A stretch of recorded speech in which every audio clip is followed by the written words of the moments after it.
de commencer à éclairer une scène de nuit, il y a deux choses à prendre en compte. La première, c'est de savoir quelles seront mes sources de lumière disponibles dans la scène, et la deuxième, c'est de choisir parmi ces sources de lumière celle qui sera dominante et qui servira donc de key light. Dans cette scène, mon personnage est assis devant l'entrée de sa maison. On peut donc déjà utiliser la lumière de l'entrée comme source lumineuse. Pour rendre mon plan plus intéressant, je vais également ajouter quelques touches de lumière en allumant toutes les pièces à l'intérieur de la maison. Pour ne pas perdre de temps, j'ai commencé à mettre en place mon setup au crépuscule. Mais c'est un laps de temps qui est très court, donc on arrive très vite sur une vraie nuit noire. Et je vais donc devoir ajouter de la lumière artificielle pour créer la lumière du clair de lune. Et alors la grosse erreur dans laquelle il ne faut pas tomber ici, c'est celle de vouloir tout éclairer. Sur une scène de nuit, il faut garder un maximum de contraste, c'est donc normal qu'il y ait des zones sombres ou même du noir à certains endroits. Pour ça, le plus simple, c'est d'essayer de positionner le projecteur plutôt en contre de la caméra, pour créer une découpe sur le personnage et garder un maximum de contraste. Il faut aussi savoir que la lune produit une lumière qui est dure, puisqu'elle est très éloignée de nous. Donc pour simuler le clair de lune, je vais placer mon projecteur le plus loin et le plus haut possible pour que ça éclaire tout mon plan de façon plus naturelle. Sachant que je vais devoir le placer assez loin, il me faut donc un projecteur qui soit assez puissant, puisque plus on va éloigner un projecteur par rapport à notre sujet, plus on va perdre en luminosité. Donc ici, je vais partir sur le CL330 qui a assez de patates pour pouvoir éclairer de loin. Je ne vais pas utiliser le bol réflecteur ici, tout simplement parce que ça rétrécirait l'angle de lumière. Comme on est sur un plan large, il vaut mieux laisser le projecteur à nu, que la lumière se disperse de façon plus uniforme. Maintenant, il y a la question de la couleur. Dans la vraie vie, la lumière de la Lune, ça se situe aux alentours de 4000-4100 Kelvin, donc c'est plutôt blanc. Mais dans les films, pour accentuer le fait que ce soit de nuit, la lumière de la Lune, elle est souvent représentée légèrement bleutée, voire carrément bleue dans certains cas. Donc pour avoir une légère teinte bleutée, je vais régler la température de mon spot sur 6500 Kelvin, qui est la température la plus haute que je puisse mettre sur ce projecteur. Si vous préférez avoir un style plus bleuté, vous pouvez aussi ajouter une gélatine CTB qui va venir encore refroidir la couleur du projecteur. Si vous ne pouvez pas changer la température de votre projecteur, la deuxième solution, c'est de changer votre balance des blancs. Au lieu de la garder à 5600 Kelvin, vous pouvez tout simplement baisser votre balance des blancs aux alentours de 4500 Kelvin pour que le projecteur soit perçu un peu plus bleu, sans pour autant que les lumières jaunes deviennent trop blanches. Pour pouvoir retravailler un peu mon image en post-prod, je tourne également mon plan en log.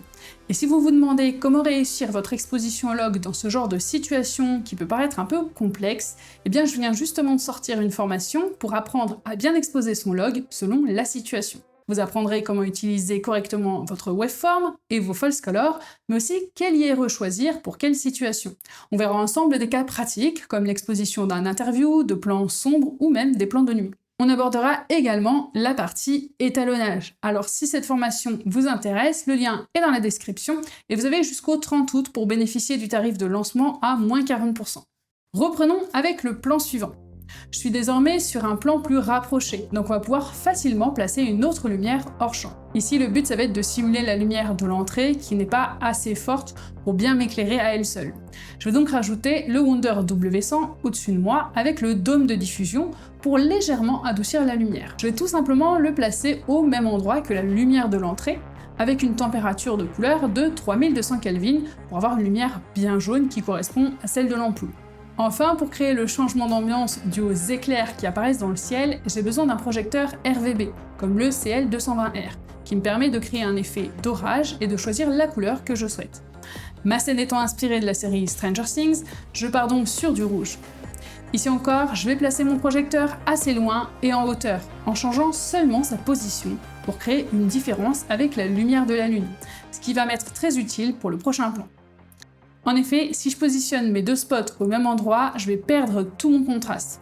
En positionnant l'effet orageux plutôt de face, eh bien je vais pouvoir garder du volume sur mon visage grâce au projecteur qui simule la lune. D'ailleurs, je vais tricher et je vais légèrement le redéplacer pour que cette lumière arrive plutôt de 3/4 contre.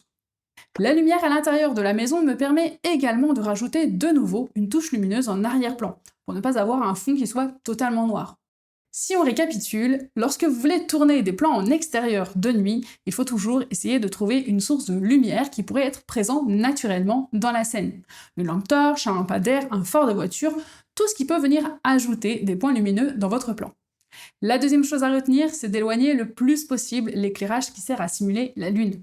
Même pour un plan intérieur de nuit, vous voulez ajouter par exemple une entrée de lumière pour simuler le clair de lune, eh bien, ne placez pas directement votre projecteur devant la fenêtre, parce que votre lumière, elle serait trop sourcée, et si votre personnage se déplace dans la pièce, l'intensité de lumière serait trop changeante entre le côté de la fenêtre et le fond de la salle. En plaçant votre lumière plus loin, on obtient une lumière qui est plus homogène, mais aussi plus dure, et donc plus réaliste. La dernière chose à retenir, c'est d'utiliser plutôt votre éclairage de lune en contre de la caméra, pour venir redécouper vos personnages, plutôt que de les éclairer de face. Ça vous permet de créer du contraste. Et n'ayez pas peur de garder des zones complètement noires dans votre plan, parce que la nuit, forcément, on ne voit pas tout. Donc il y a forcément des éléments qui doivent rester à peine perceptibles. J'espère que cette vidéo vous a été utile. Si vous avez des questions, n'hésitez pas à me les poser en commentaire. Moi, je vous dis à la semaine prochaine, et d'ici là, n'oubliez pas de pratiquer, car c'est le meilleur moyen de s'améliorer.